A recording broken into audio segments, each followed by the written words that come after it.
सलग दुसऱ्या दिवशी मनपा आयुक्त तथा प्रशासक मनीषा खत्री यांनी रामकुंड पंचवटी परिसराची पाहणी केली।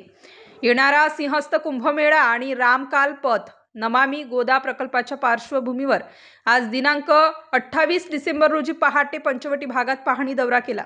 या पाहणी दौऱ्यात अतिरिक्त आयुक्त प्रदीप चौधरी, शहर अभियंता संजय अग्रवाल, घनकचरा व्यवस्थापन संचालक डॉक्टर आवेश पलोड, कार्यकारी अभियंता संदेश शिंदे आदींसह अधिकारी सहभागी होते।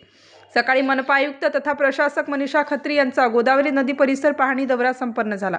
या पाहणी दरम्यान शाश्वत पर्यटनाच्या अनुषंगाने पर्यटकांना सुविधा देण्याच्या दृष्टीने गोदावरी नदीकाठ परिसर, अहिल्याबाई होळकर पुलाखालील पायऱ्या, वस्त्रांतरगृह, रामकुंड परिसर, अहिल्याबाई होळकर पुलापासून ते गाडगे महाराज पुलापावतोचा नदीकाठ व नदीचा परिसर, पंचवृक्ष परिसर, सीता गुंफा परिसर, काळाराम मंदिर व त्यालगतचा शाही मार्ग परिसर, त्याचप्रमाणे श्रीराम उद्यानापासून ते रामकुंडापावतोचा रस्ता इत्यादी विविध ठिकाणांची पाहणी केली। पाहणी दरम्यान आयुक्त तथा प्रशासक मनीषा खत्री यांनी या परिसराचा विकास करण्याच्या दृष्टीने सूचना दिल्या। तसेच नाशिक शहरातील या परिसराचा जागतिक स्तरावर आयकॉनिक पर्यटन स्थळ म्हणून विकास व्हावा यासाठी केंद्र शासनामार्फत मंजूर प्रकल्पात करण्यात येणारी कामे, त्याद्वारे स्थानिक अर्थव्यवस्थेची वाढ व शाश्वत पर्यटन हा प्रकल्पाचा मुख्य उद्देश साध्य होणार असल्याने शाश्वत पर्यटनाचे पालन करून त्याचा एकूण अनुभव पर्यटकांना देण्यासाठी प्रयत्न करणे कामी रामकाल पथ प्रकल्प पूर्ण कार्यक्षमतेने कार्यान्वित करणे कामी विविध सूचना दिल्या।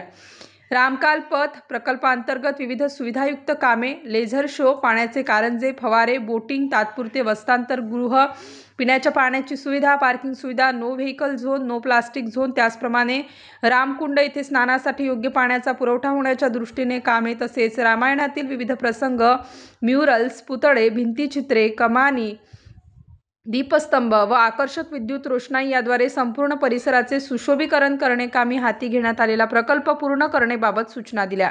स्टार न्यूजसाठी मोहसिन पठाण, नाशिक।